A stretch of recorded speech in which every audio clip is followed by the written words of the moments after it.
नहीं किसे రాఘవాలు తెలుగులో తాహాత్ర సమర్పణ అక్కడి నుంచి వాళ్ళు రాఘవులు గారు అనే ఒక తెలుగు ఫ్యామిలీని నన్ను అప్పగించారు. राघवन भाई पास रत्निया से अपन హైదరాబాద్ వచ్చి సేసి డివిజన్ తాహాత్ర సమర్పణ రాఘవులు గారు వారి భాస్కర్ రత్నయ్య గారికి నన్ను అప్పగించారు. వారు హైదరాబాద్ వారు. జస్ట్ వర్షట పడే ఒక సంవత్సరం తర్వాత ప్రభు యేసుక్రీస్తు ముద్రమనపల్లి యేసుక్రీస్తు ప్రభువుని నేను పూర్తిగా అంగీకరించాను. అప్పుడు బహుళ బడ సమస్య ఆ తర్వాత పెద్ద సమస్య వచ్చింది. నా కమ్యూనిటీలో పరివార్ తీసుకొని అవుట్ కాదు. ఎందుకంటే నా గృహంలో కుటుంబాలు ఎవరు ప్రభువుని అంగీకరించి నా కమ్యూనిటీ నుంచి పరిస్థితి రాజశేఖర్ మొత్తం కాదు. చివరికి నన్ను ఇంట్లో నుంచి గెంటేశారు.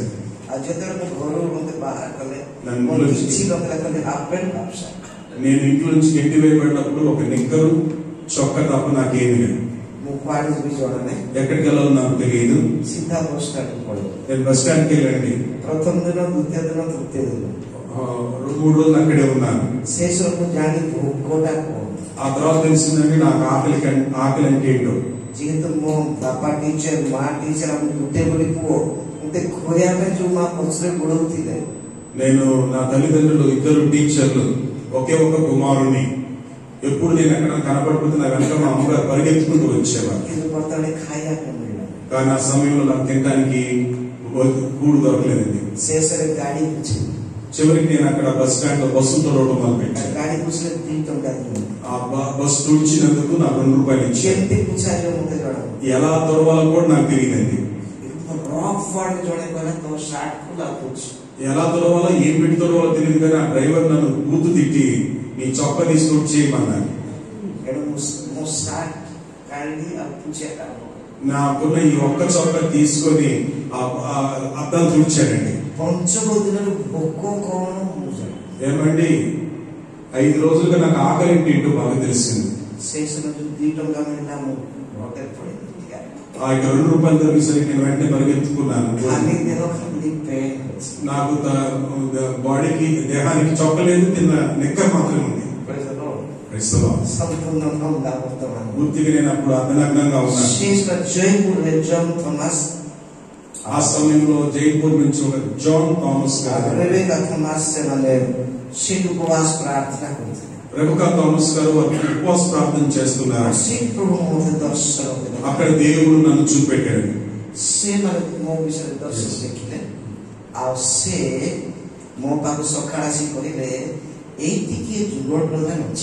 వారు ఉదయకాలంలో నాకు ఆ బస్ స్టాండ్ దగ్గరికి వచ్చి ఇక్కడ జుగల్ ప్రధాన అనే పిల్లవాడు ఇక్కడ ఉన్నాడా, నేనే అతన్ని అన్నారు. వారు నన్ను తీసుకుని వెళ్ళి వారి కారులో కూర్చోబెట్టుకున్నారు. అతను వాళ్ళు ఎవరో, ఎక్కడ తీసుకెళ్తున్నారో నాకేం తెలియదండి. నేను కూర్చున్నాను. వారు నన్ను షోరూమ్ తీసుకెళ్లి బ్యాంక్ షర్ట్ కొనిపించారు. అక్కడే నన్ను ఉన్న నిక్కర్ కూడా వదిలించేసి చొక్క తగిలించారు. ఆ మురికి ప్యాంటును పక్క పడేసి నాకు కొత్త తగిలించారు. ఉత్తమ స్కూల్ హాస్టల్ నన్ను వారితో కూడా ఉంచుకొని ఒక మంచి స్కూల్లో అడ్మిట్ చేశారు. మంచి సంఘ సహవాసంలో వారు కలుపుకున్నారు. నన్ను ప్రభువులో అభివృద్ధి పరిచారు. జ్ఞానంలో కూడా నేను అభివృద్ధి చెందుతున్నాను. దేవుడు దయ వలన ఉన్నటువంటి విద్యార్థులందరిలో కూడా నన్ను ప్రథమ స్థానంలో ఉంచారు. దేవుడు నాకు ఇచ్చినటువంటి జ్ఞానం ఎక్కడైతే ఇచ్చారో అక్కడ నేను ఎదుగుతూ మొదలు పెట్టాను. ఆ తర్వాత దేవుడు నాకు మంచి ఉత్తమమైనటువంటి ఉద్యోగాన్ని ఇచ్చాడు. అది నా ఆలోచనకు మించినటువంటిది. ఏ చుగలైతే బస్సులో వాహన ఆ యొక్క అద్దాలు ఇచ్చాడో అలాంటి చుగలకి వెనక ముందు కాలు దేవుడు పెట్టాడు. దేవుడు అద్భుత కార్యం చేశాడు.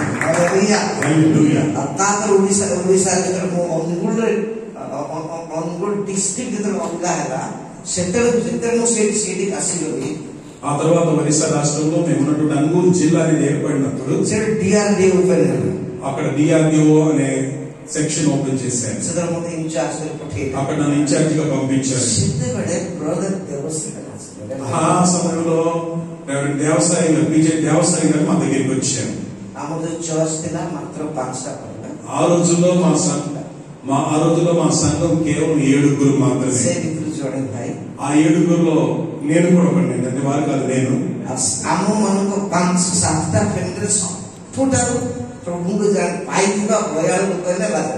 మా 7 కుటుంబాల్లో కూడా దైవ భక్తి కలిగి దేవుడి కొరకు నడుచుకుంటున్న వారు ఎవరంటే లాజర్ గారు.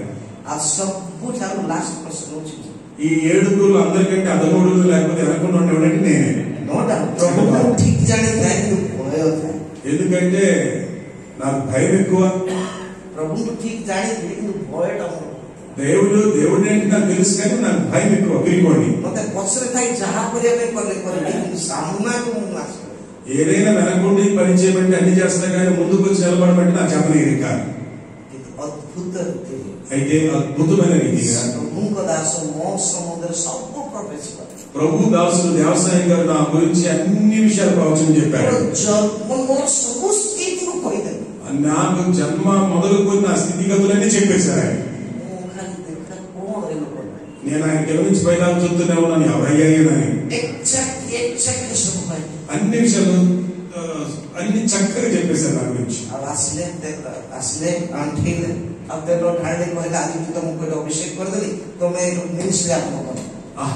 వచ్చారు, మమ్మల్ని మోకరించమని చెప్పారు. వెంటనే నూనె తీసుకుని రమ్మన్నారు. మా మీద నూనె పోసి అభిషేకిస్తున్నాను, ఈ రోజు సేవ చేయండి అన్నారు. ఏమంటే ఆయన నా తల మీద ఎంత నూనె పోసాడంటే, ఆ రోజుల్లో నాకు ఒక స్టైల్ ఉండేది. తల మీద ఎప్పుడు నూనె పెట్టుకున్నాండి కాదు, పూర్తిగా నా తలే కాదండి, నా చొక్కాను తడిసిపోయింది. నేనేమనలేదండి వారితో.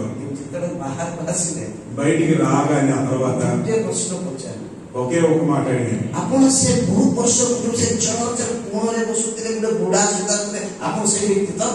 ఇదిగో చాలా సంవత్సరాల నుంచి ఆ కొద్ది మందిలో వెనక్కి కూర్చుంటున్న వాడు నువ్వే కదా అని అడిగారు.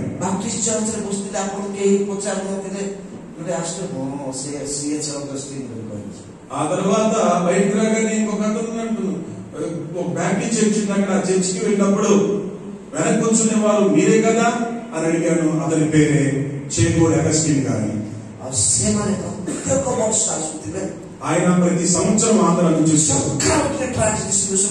పొద్దునే లేచి పత్రికలు పంచుతూ ఉండేవారు. ఆ ముసలాయన ఏం రాస్తున్నాడు తెలియదు కానీ ఆ రోజుల్లో పోస్ట్ కార్డులో ఉత్తరాలు రాస్తూనే ఉండేవాడు. ఎప్పుడు చూసినా ముసలి ఆయన ఆ చర్చిలో ఉన్న కొద్ది సంవత్సరాలు వెనక్కి కూర్చొని ఉండేవాడు. ఎవరు కూడా పెద్దవారిని పట్టించుకోకుండా ఎవరు మంచి స్పందించిన వారు కాదు. ఆ సమయంలో వారిని గమనించి ఒక సహోదరి వారి వరండాలో కూర్చోబెట్టారు. వారు అలా సేవ చేశారు. అక్కడ ఆయన ఎప్పుడు కూడా ప్రార్థనే చేస్తూ ఉండేవారు. ఆ తర్వాత కేరళ నుంచి ఒక టీం వచ్చిందండి. వారు అంగులు పట్టణం అంతా కూడా చుట్టూ తిరిగి ప్రార్థన చేశారు. నాకు మాత్రం నా బుర్రలో కింద కూడా ఎక్కలేదంటే అసలు ఏం చేస్తుందో నాకు అర్థమైంది కాదు. ఆ తర్వాత మా సంఘానికి ఒక సేవకులు ఏర్పాటు చేసుకున్నారు.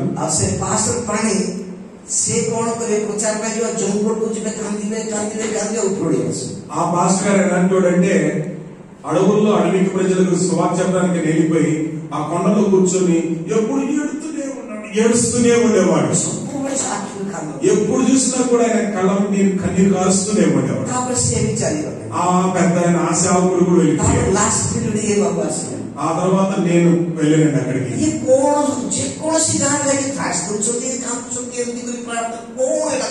వీరు వచ్చి కూడా ఊరుకునేవారు కదా. అన్ని గ్రామాలకు తిరిగి కరపత్రికలు పంచేవారు. అక్కడ నిలబడిపోయి ఆ గ్రామాల కొరకు చేతులు ఎత్తి కన్నీటితో ప్రార్థించేవారు.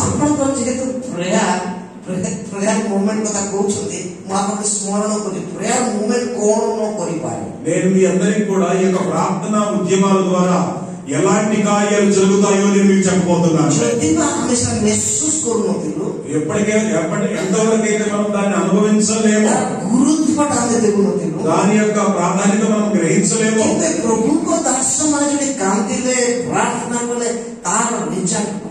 ఏమండి, దైవ సేవకుల యొక్క కన్నీరు దాని ప్రతిఫలం ఎలా ఉందో చెప్పబోతున్నాను. మేము ప్రార్థన కొరకు తీసుకుని నేను ప్రార్థించలేదు, కన్నీరు కార్చలేదు, ఏమీ చేయలేదు. అయితే దేవుని సేవకులు చేశారు. అసలు అక్కడ భాష తెలియనటువంటి వారు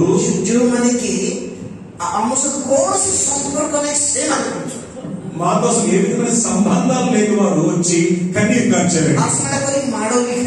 ఆ వారు అక్కడికి వచ్చినందుకు ఎన్నోసార్లు దెబ్బలు తిన్నారు. బస్ స్టాండ్ లో బ్రదర్ దేవసాయి గారిని భయంకరంగా కొట్టారండి. ఇలా కొట్టబడిన తర్వాత మరుసటి రోజు వెంటనే దేవసాయి గారు వల్ల ఈ యొక్క కరపత్రికలు పంచారు. వీరి యొక్క ప్రయాస ఫలం 2001వ సంవత్సరంలో దేవుడు కనుపరిచాడు.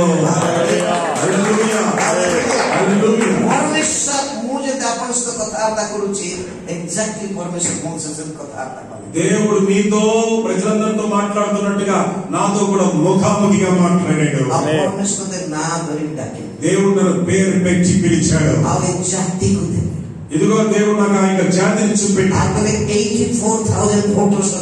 ఇదిగో ఆ జాతిలో నుండి 84,000 ఓట్లు ఉన్నాయి, ఓటర్లు ఉన్నారు. పంచాయతీ ఆఫీస్కి వెళ్ళి డిస్ట్రిక్ట్ పంచాయతీ ఆఫీస్ నేను అక్కడ పంచాయతీ ఆఫీస్కి వెళ్ళి కనుక్కున్నప్పుడు సరిగ్గా 84,000 ఓటర్లు ఉన్నారు ఆ జాతిలో.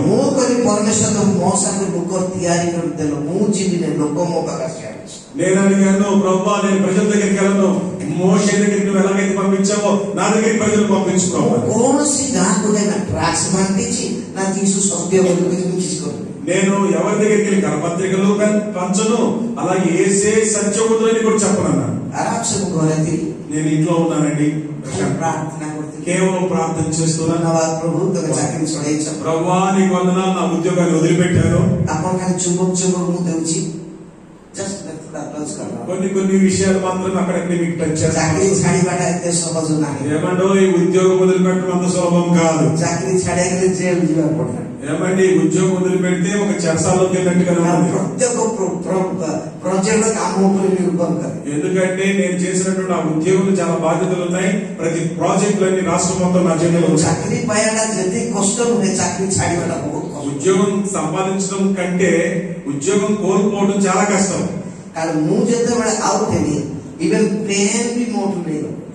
నా యొక్క పెన్ను కూడా తీసుకుని వెళ్ళిపోయానండి.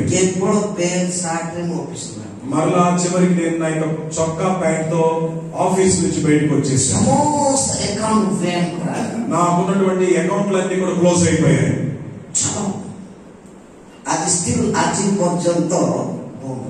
ఈ రోజు వరకు నా అకౌంట్లన్నీ క్లోజ్ అయ్యి ఉన్నాయండి. ఒకవేళ నేను కావాలని కేసు పెడితే నాకు తప్పనిసరిగా వస్తాయి. ప్రభు యొక్క చింతం వల్ల నేను అవి చేయలేదు. హల్లెలూయా.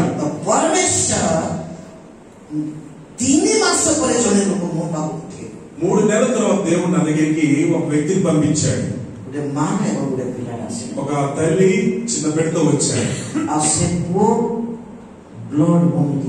ఆ యొక్క పిల్లవాడికి బ్లడ్ వామిటింగ్స్ అవుతుంది. మా దగ్గరికి వచ్చారు. అయ్యగారు ప్రార్థించుతున్నారు. నేను అడిగాను, ఎవరు రమ్మన్నారు ఇక్కడికి?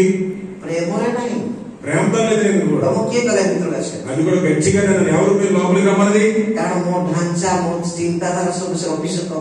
ఎందుకంటే నేను ఒక ఆఫీసర్ని కాబట్టి నా ఆలోచన నా మాటలన్నీ కూడా అలాగే పెత్తనంగా ఉన్నాయి. నువ్వు బయట ఉండాలి, లోపలికి ఎలా వచ్చా? దేవుడు చెప్పిన తర్వాత లోపలికి రావాలి.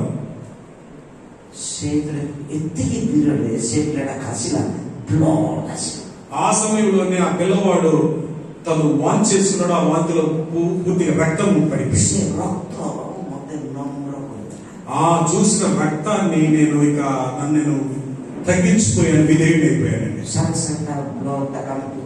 అక్కడే వెంటనే అతని పడిపోయినటువంటి రక్తపు వాంతినంతని కూడా మరి తుడిచేశాను, ଆଉ ତାପରେ ପ୍ରାର୍ଥନା କଲି। తర్వాత ప్రార్థన చేశాను। ଆଉ ପରମେଶ୍ୱରଙ୍କ ଅଦ୍ଭୁତ କାର୍ଯ୍ୟ ଘଟିଲା। దేవుడు అద్భుత కార్యము చేశాడు। 7 ମାସ ପରେ ତାଙ୍କ ଗାଁରେ ଗୋଟେ ଗାଡି ଆସିଲା। ఇక 7 నెలల తర్వాత 7 నెలలకు ఆ ఊర్లో నుంచి ఒక వాహనం వచ్చిందని ଆଉ ମତେ ସେ ତାଙ୍କ ଗାଁକୁ ନେଲେ। ఆ ఊరు తీసుకెళ్ళాను నన్ను। ଆଉ ସେଇଦିନ କହିଲେ ଏଇ ନୂଆ ପ୍ରଭୁଙ୍କୁ ଆମେ ନେବୁ। ఆ రోజు వాళ్ళందరూ అనగా క్రొత్త దేవుడు వచ్చాడు, ఈ క్రొత్త దేవుడిని మేము అంగీకరిస్తాము అన్నారు। ଏଣୁ ପୁରା ହଳଦୀ ପାଣିରେ ପାଦ ଧୋଇଲେ। వాళ్ళందరూ నా కాళ్ళు కడిగేశారు। ଆଉ ସେ ମନ୍ଦିରକୁ ନେଇଗଲେ। వాళ్ళకున్నటువంటి ఆ లోకల్ స్థానిక గుడికి తీసుకెళ్లారు। ଆଉ କହିଲେ ଆଜ୍ଞା ଆପଣଙ୍କ ପ୍ରଭୁକୁ ଏଠି ସ୍ଥାପନ କରନ୍ତୁ, ଆମ ପ୍ରଭୁ విసర్జన କରିଦିଅନ୍ତୁ। వాళ్ళు ఏమన్నారు తెలుసా, అయ్యగారు మీ ప్రభువుని ఇక్కడ నిలబెట్టండి, మా ప్రభువులందరినీ కూడా బయట తోలేసేయండి అన్నారు। రక్త బాంధికడ బంద్ ହେଇଛି। ఏమండి ఒక చిన్న ప్రార్థనలోనే ఆ రక్తపు వాంతి ఆగిపోయింది। ఆ సేమ్ ప్రభు ଯଦି ଆମକୁ କରିବେ ତାହେଲେ କଣ ନ ହେବ? ఏమండి ఆ ప్రభువే మా ఊర్లో ఉండి ఏ కార్యాలు జరుగుతాయో। ଏଣୁ ମୋ ପାଖରେ କିଛି ନଥିଲା, ବାଇବେଲକୁ ନେଇକି ଥୋଇଲି। నా దగ్గరికి ఏం లేవండి, బైబిల్ తీసుకుని ఇలా నిలబెట్టాను। ଆଉ ତାଙ୍କ ମୂର୍ତ୍ତି ଗୁଡା ଦେଖିଲି। వారి ఉన్నటువంటి విగ్రహాలను తీసి పడేశాను। ତାଙ୍କର ପ୍ରଭୁ ସେ వాళ్ళ ప్రభు అలాంటి కదా, କେତେ ସିମ୍ପଲ, ఎంత సాధారణమైన వాడు।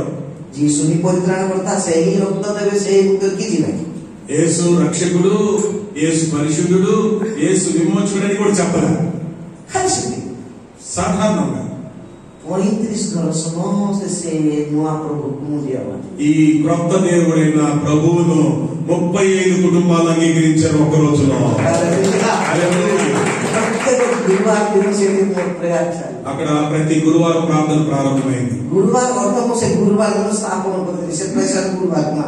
ఎందుకు గురువారం అంటే ఆ గురువారం రోజున అక్కడ బైబిల్ నిలబెట్టారు కనుక గురువారం ప్రార్థన మొదలైంది। ତାଙ୍କର ପ୍ରଭୁ ଗୁରୁବାର ପ୍ରଭୁ, ତାଙ୍କ ପ୍ରଭୁ ଗୁରୁବାର ପ୍ରଭୁ। అందుకొరకే వాళ్ళకు దేవుడు ఎవరంటే గురువారం దేవుడు। ପାଖ ପାଖ ଲୋକ ସେ ଭର୍ତ୍ତି, అందరు ప్రక్క గ్రామాల వారు కూడా నిండిపోయారు। జీవిత ప్రభు స్థాపన ହେଇଛନ୍ତି, జీవిత ప్రభు స్థాపన ହେଇଛନ୍ତି। అందరికి ఈ మాట వచ్చిందండి, ఒక జీవము కలిగిన దేవుడు ఇక్కడ వెలిశాడు।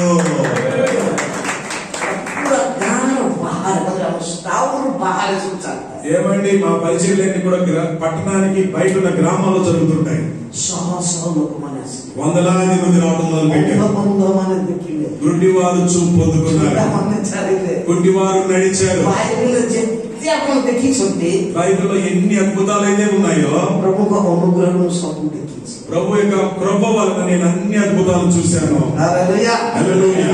ସେ ସମୟରେ ମୋର ଭାଇ ଖ୍ରୀଷ୍ଟିଆନ ଭାଇ ସେ କହିଲା ଏଟାକୁ ଆଉ ଟିକେ ପ୍ରପଗଣ୍ଡା କରିବା, ଏବେ ଟ୍ରାକ୍ସ ବା ଚାଲ ବାଣ୍ଟିବା। ఏమన్నాడు తెలుసా, ఈ సమయంలో ఒక మంచి విశ్వాస సహోదరుడు నీవు చేసే సేవ ఇంతటితోనే కాదు, అతను బ్యాప్టిస్ట్ చర్చి వాడు, ఇంతటితో ఊరుకుంటే బాగుంది, మనం చేస్తున్న ఈ అద్భుత ఆశ్చర్యాల సేవ అంతా కూడా ఒక పంప్లెట్ పత్రికలతో ప్రింట్ చేసి అందరికి పంచుతామని చెప్పాడు। బైబిల్ సొసైటీ పత్రిక ఆ తర్వాత బైబిల్ సొసైటీ వాళ్ళకి పత్రిక కూడా పంచడం మొదలుపెట్టారు। మతే జଣା ନାହିଁ ସେ ସିଲ୍ ମୋର ମାରୁଛନ୍ତି, ମତେ ଜଣା। ఏమండి ఆ పత్రికలు ఏమి రాశారో, ఆ పత్రికలు ఏ ముద్ర వేశారో నాకు మాత్రం తెలియదు। హఠాత్ దినకర ଘଟଣା ଫୋନ ଆସି ପହଞ୍ଚିଲା। ఒక రోజు నాకు ఒక ఫోన్ కాల్ వచ్చిందండి, ଆଜ୍ଞା ଆମ ଗାଁକୁ ଶୀଘ୍ର ଆସନ୍ତୁ। అయ్యగారు మా దగ్గరికి త్వరగా రండి అన్న। ମୋ ଚର୍ଚ୍ଚର ବିହାରୀ ଗୁଣ୍ଡା ବହୁତ ବଡ ଲମ୍ବା, ତାକୁ ତ ବିଗୁ ବିହାରୀ ଗୁଣ୍ଡା ନେଇକି ନେଇକି నాతో మా చర్చిలో ఒక రౌడీ వాడు ఉన్నాడండి, బిహారీ గూండా, చర్చిలో కూడా గుణాలు అనమాట। ఆ గూండం చాపి నాకంటే 6 అడుగులు ఉంటాడండి, ఆయన ఆ బలాన్ని తీసుకుని వెళ్ళిపోయి నాతో పాటు। అక్కడికి వెళ్ళిన తర్వాత తెలిసిందండి మాకు, ଆଗ ଦିନ 8ଟା ବେଳେ ମେଡିକାଲରେ ସେ ମରିଯାଇଛନ୍ତି। అంత ముందు రోజు ఏంటంట, ఉదయం పూట 8 గంటలకు ఒక వ్యక్తి చనిపోయాడు। କିନ୍ତୁ ପତ୍ରିକା ପଢିଲା ବେଳେ ସେମାନେ କହିଲେ 4 ଦିନ ରଖିଲେ ବି ଯୀଶୁ ଫେରିଲେ। ఈ పత్రిక ఎవరో చదివారంట, చనిపోయిన 4 రోజులు రాజు లాజరును లేపాడు కదా। ସେ ଗୁରୁବାର ପ୍ରଭୁକୁ ଡାକିଲେ ସେ ନିଶ୍ଚୟ, ఆ గురువారము దేవుణ్ణి పిలిస్తే తప్పనిసరిగా ఈ వ్యక్తి బ్రతుకుతాడని అనుకున్నాను। ସେମିତି ମୁଁ ସେଇଠୁ ଯାଇଛି, ମତେ ଏଇଟା ଦେଖେଇଲା, ଆପଣ ଏଇଟା ଲେଖିଛନ୍ତି। అక్కడికి వెళ్ళగానే వారు నాకు ఆ పత్రిక చూపెట్టిన, ఈ పత్రిక మీరేనా? ବହୁତ ଲୋକ ଜମା ହେଇଛନ୍ତି, చాలా మంది అక్కడ గుంపుకున్నారండి। ସେ ହଉଛନ୍ତି ସେଇ କମ୍ୟୁନିଟିର ସରପଞ୍ଚ। ఆ యొక్క చనిపోయిన వ్యక్తి ఎవరైతే చనిపోయారో చనిపోయిన వ్యక్తి ఎవరు కాదు, ఆ ఆ గ్రామ సర్పంచ్ ରାତି ସାରା ଲୋକ ଜଗିଛନ୍ତି, రాత్రి అంతా జాగారం చేశారు. ଲୋକ ବିରକ୍ତ ହେଇଗଲେଣି। వాళ్ళందరూ కూడా ఎంతో అలసిపోయారు. ଏଣୁ ସେମାନେ କେତେବେଳେ ଆସିବ ସେ ଉଠେଇବ, ସବୁ ଅପେକ୍ଷାରେ ଅଛନ୍ତି। ఇదిగో మేము ఎంత ఎదురు చూస్తూ ఉన్నాము, అతను ఎప్పుడు వచ్చి చనిపోయిన వాడిని లేపుతాడు అని ఎదురు చూస్తున్నాం. ସମସ୍ତଙ୍କ ମୁହଁରେ ଗୋଟିଏ କଥା, ସେ ପ୍ରଭୁ ଆସିଲାକୁ ଉଠେଇବେ ଲେଖିଛନ୍ତି। అక్కడ నిలబడిన వాళ్ళందరి నోట్ల నుంచి ఒకే మాట వస్తుంది, ఆ గురువారం దేవుడు వచ్చి ఇక్కడ ఇతని లేపుతాడు అని. ତେଣୁ ମତେ ତାଙ୍କର ଲିଡର ପଚାରିଲେ, ଏଇଟା ଆପଣ ଲେଖିଛନ୍ତି? ఆ యొక్క నాయకుడు ఇంకొక నాయకుడు నన్ను అడిగారు, మీరేనా రాసింది అని. ମୁଁ କହିଲି ନାଇଁ, బైబిల్ సొసైటీ। నేనన్నా లేదు లేదు అని కాదు, బైబిల్ సొసైటీ వాళ్ళు అన్నాను. తోడే సీదా మీ ఫోన్ నంబర్ ଆପଣଙ୍କର। ఆ తర్వాత అయితే మరి ఇక్కడ ముద్ర సీల్ ఉంది, కింద ఫోన్ నెంబర్ ఉంది, ఇది ఎవరిది అని అడిగాను. కానీ ଲେଖାର ଶେଷରେ ଯାହାର ନାମ ଥିବ ସେ ଲେଖିଛନ୍ତି। ఇదిగో రాసిన తర్వాత చివరికి ఎవరి పేరైతే ఉంటుందో వాళ్ళే రాస్తుంటారని. ଆପଣ ଏଇଟା ଲେଖିଛନ୍ତି, తప్పనిసరిగా మీ ముద్ర ఉంది కాబట్టి మీరే రాశారని. ଯଦି ଏଇଟା ଆଜି ସଫଳ ନ ହେବ, ఒకవేళ ఈ రోజు గారి తిరిగి అతను గారి బతకకపోతే ତାହେଲେ ଆଜି ତାଙ୍କ ସହିତ ଆପଣଙ୍କୁ ଆମେ ఈ రోజు అతనితో పాటు మిమ్మల్ని కూడా ମୋର ସବୁ ଅନ୍ଧ ଜନ୍ମର ଅନ୍ଧ ବି ଦେଖିଥିଲେ, କୁଜା ଲୋକ ବି ଠିକ ହେଇଥିଲେ, କେମ୍ପା ଲୋକ ବି ଠିକ ହେଇଥିଲେ, କିନ୍ତୁ ମଲା ଲୋକ ତ କେବେ ଉଠୁନାହାନ୍ତି। ఏమండి గుడ్డివారు కొంచెవారు మరి ఎన్నో బలహీనతలు గల వారు బాగా ఉండడం చూశాను, కానీ నా సేవలో చచ్చిన వాళ్ళు బ్రతకడం ఎప్పుడు చూడలేదండి నా సేవలో. ସେତେବେଳେ ସେଇଟା ମନେ ପଡେ, అప్పుడు నాకు ఒక ఆలోచన వచ్చింది, ଠିକ ସେଇଟା ତ ହେଇନାହିଁ ହେବ, తప్పనిసరిగా వాడు బ్రతుకుతాడని చెప్పాను. ତାଙ୍କ ନାଁ କଣ? నేను అడిగాను అతని పేరేంటని. ସେ ଗଲା చెరు, వాళ్ళు చెప్పారు అతని పేరు చెరు. చోరే ଡାକିଲି, నేను బిగ్గరగా నేను కూడా కేకమంటాను, చెరు చెరు అని కేక వేసానండి. సరిగా నేను అతని పేరు అడిగితే చెప్పారు అతని పేరు చెరు అని. నేను వెంటనే కూడా బిగ్గరగా చెరు అని. వండర్ఫుల్. ఆ శవం కాస్త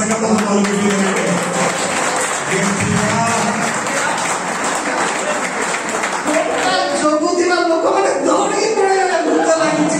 ఆ శవము దగ్గర నిలబడిన వాళ్ళందరూ కూడా దెయ్యం లేచిందని పారిపోయారండి. ఆ చెరు బొంచినా, ఆ చెరు బ్రతికాడు.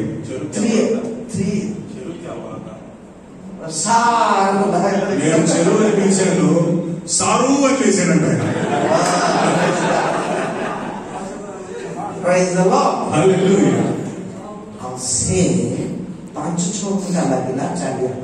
అతడు నడవటానికి ఒక 5 గంటల పైన పట్టిందండి. బికాస్ గుట్టే దినం పూర్వం వచ్చి, ఎందుకంటే ముందు రోజు చనిపోయాడు కాబట్టి. అతను నడిచిన తర్వాత మందిరకు మొత్తం వారి గుడికి నన్ను తీసుకెళ్ళి, బడ మందిరం, అది చాలా పెద్ద గుడి, అది చాలా పెద్ద గ్రామం. ఆ సేటి మొదటి ఠాకూర బోధోళରେ మొత్తం బసే, ఏమండి వారి విగ్రహం ఎక్కడైతే ఉందో అక్కడ కూర్చోబెట్టాను నన్ను. ସେଇଟା ହଠାତ୍ నేనే తప్పు అనుకున్నారా, అది తీస్తే నేను కూర్చుంటానన్నా. ସେ କହିଲେ ସାର୍ ହଟିବା ପାଇଁ ସବୁ ବାଜା ଦରକାର। వాళ్ళందరూ అన్నారు కదా, అవన్నీ విగ్రహాలు తీసేయాలంటే మాకంతా కూడా బాజా బాజించిన అవసరం కదా. ମୁଁ କହିଲି ମୋ ଇଏରେ ବାଜା ବାଜିବନି, ସବୁ ଫିଙ୍ଗ। నాకేం అది అవసరం లేదు కానీ తీస్తే నేను కూర్చుంటాను. ଫିଙ୍ଗିବ କିଏ? వాళ్ళందరూ అయితే ఆ విగ్రహాలు తీసేది ఎవరు? ବଡ ଡିଫିକଲ୍ଟ ଗାଁରେ ଫିଙ୍ଗିବାଟା। గ్రామాల్లో విగ్రహాలు తీయటం అంత సులభం కాదండి. ତେଣୁ ତାକୁ ଟାଇମ୍ ଦିଆଗଲା, ସେଇଠି ମୁଁ ସ୍ଥାପିତ ହେଇଗଲି। ମନ୍ଦିରଟା ଚାଲିଗଲା, ମତେ ସେଠି ଯୀଶୁ ବୋଲି ଲୋକମାନେ। ఆ తర్వాత నేను ఒక సమయాన్ని కేటాయించాను, అక్కడి నుంచి ఆ విగ్రహాలు తీసేసి ఆ స్థలమునే చర్చిగా మార్చాము.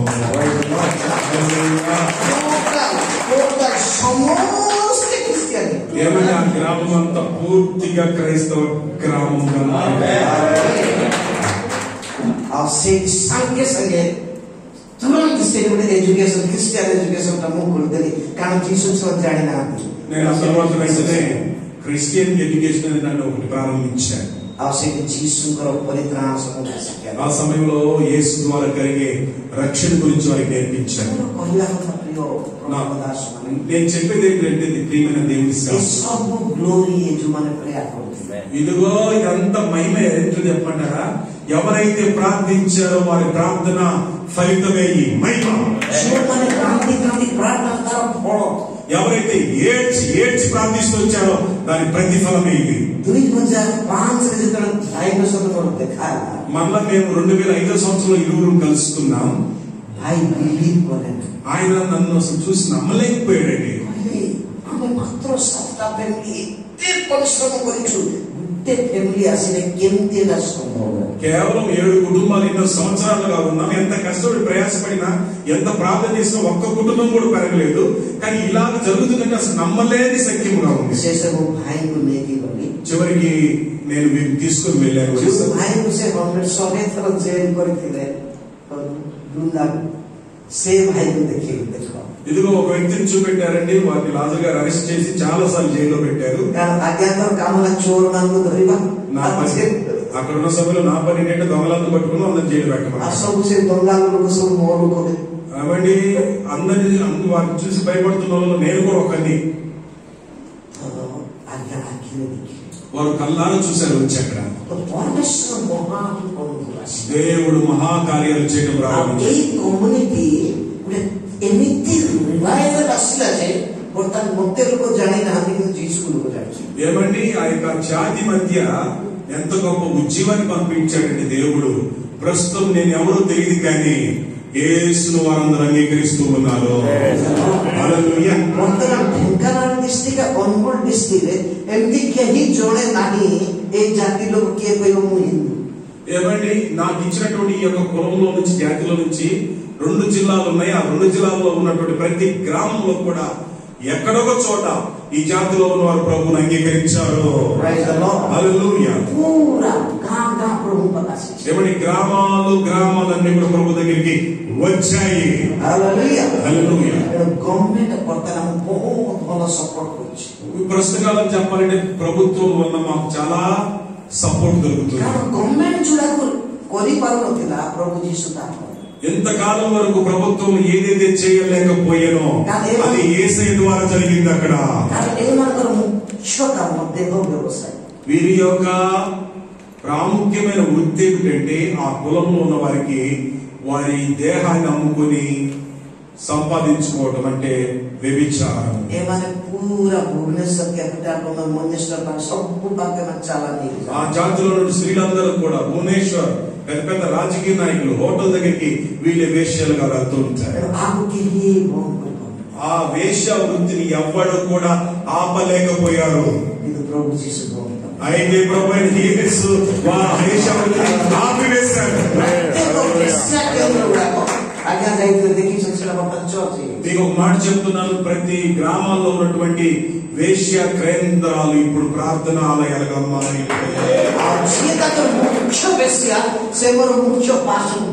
మీరు చెప్పంటారా ఈ వేశ్యలందరికీ ఒక మంచి నాయకురాలు పెద్ద నాయకురాలు ఉంటాయి ప్రతి చోట ఉంటారా లేదా ఆ ముఖ్య నాయకురాలు విశ్వాసిగా మార్చబడి మా ముఖ్యమైనటువంటి ఒక ప్రధానమైన పాస్టర్ గారికి భారీగా మారిపోయింది అద్భుత కార్యట ఇలాంటి అద్భుతమైన కార్యాలు దేవుడు ఇవన్నీ కూడా సహోదరుల యొక్క ప్రార్థన ఫలితాలే నేనేదో చేస్తున్నానని నాకు అనిపించట్లేదు నా ప్రియమైన సహోదరులు చేస్తున్నారు వారు ఎంతో తిరిగి ప్రార్థన చేశారు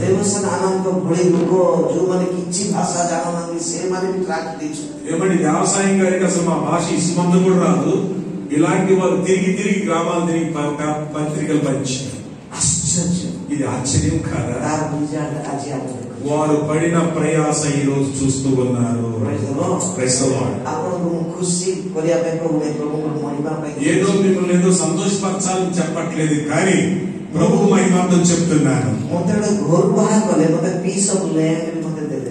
ఏమండి నన్ను ఇంట్లో నుంచి అమ్మింగ్ వస్తున్నాను ఇంట్లో నుంచి నన్ను గెట్టి వేసినప్పుడు కనీసం ఒక సెంటు భూమి నాకు ఇవ్వలే